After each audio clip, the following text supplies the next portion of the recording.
कुंदाचं झाड आहे, किती सुंदर. कुंदाच्या झाडाला बघा, आता कुंदाचा सीझन चालू झालेला आहे फुलांचा. किती सुंदर फुलं आहेत, कळ्या पण आहेत आणि फुलं पण आहेत. किती सुंदर पांढरं शुभ्र झालेलं आहे आपलं झाड कुंदाचं. छान वाटतं असे फुलं आले की कुंदाच्या झाडांना. आणि इथं शेवंतीच्या कळ्या पण बघा, किती सुंदर कळ्या आहेत, भरगच्च कळ्या आहेत, एकदम छान असे. किती फुलं आले तर सुंदर वाटतील. आणि हे गुलाबाचे फुले, किती सुंदर कलर आहे बघा, मस्त वाटतं की नाही. छान असा कलर, किती भारी वाटतं कलर. हे गुलाबाचं झाड आहे, छान असे फुलं आलेले आहेत. ह्याला 4, 2 उमललेले आहेत, हे उमललेलं नाही आहे, हे पण उमललेलं आहे. मस्त छान कलर आहे, लाल शेडमध्येच आहे, पण किती सुंदर आहे. आहे ववा, किती छान पानं आलेली आहेत ओव्याच्या झाडाला. आपण त्याची कटिंग केलेली होती, आता छान असं फुटून मस्त आलेलं आहे. हे गंधराज लिंबू आहेत, आता भरपूर मोठी साईज झालेली आहे लिंबूच्या आपल्या.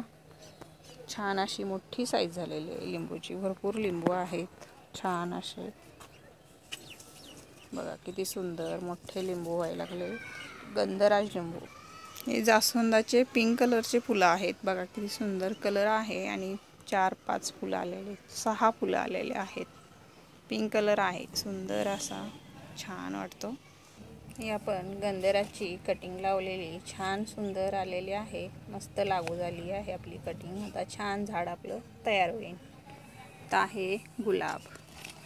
तर हे गुलाबाला आपण खत देणार आहे, कारण छान असं सगळ्या झाडाला फुलं आहेत, पानं आहेत, पण ह्याला पानं बी नाही, फुलं पण नाही आहेत. त्याच्यामुळं ह्याची खुरपणी करून ह्याला थोडीशी आपण DAP खत देऊन घेणार आहे. त्याच्यामुळं छान सुंदर फुटलं तर बघू आपण. ह्याला खाद नसल्यामुळं हे असं झालेलं आहे. बघू आता खाद देऊन छान असं सुंदर फुटतंय का आपण बघून घेऊया. नाहीतर काय बघायला पानं नाही, काही नाही, नुसत्याच फांद्या आहेत. तर याला आपण खुरपून घेऊया. हे आपण DAP खत घेतलेलं आहे, आता हे आपण झाडाला आपल्या देऊन घेऊया. असे थोडेसे 4 दाणे देऊन घेऊया सगळ्या झाडांना, म्हणजे काय होईल, झाडांची ग्रोथ चांगली होईल.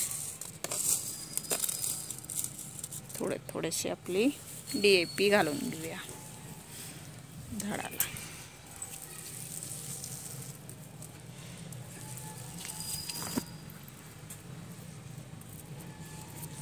या गुलाबांच्या सगळ्या झाडांना आपण DAP खत दिलेलं आहे.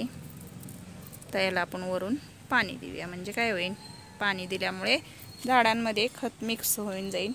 तर आपण एक खत दिलेलं आहे. तर DAPचं हे आपण पाणी तयार केलेलं आहे, आणि DAP दिलेल्या झाडांना पाणी पण आपण घालून घेतलेलं आहे. आणि हे DAPचं आपण पाणी तयार केलेलं आहे शेवंतीच्या झाडांना देण्यासाठी. हे शेवंतीच्या झाडांच्या कळ्या आता सुंदर अशा मोठ्या झालेल्या आहेत. त्याच्यामुळं आपण काय करणार आहे, हे असं थोडंसं शेवंतीच्या झाडांना DAPचं पाणी केलेलं आहे, ते आपण आता हे झाडांना देऊन घेणार आहे. म्हणजे काय होईल, कळ्या त्या सुंदर अशा कळ्या आलेल्या आहेत, त्या मोठ्या होतील. त्याच्यामुळं आपण आता थोडंसं DAPचं पाणी देऊन घेतलेलं आहे. चला मग सगळ्या झाडांना आपण शेवंतीच्या पाणी हे DAPचं देऊन घेऊया.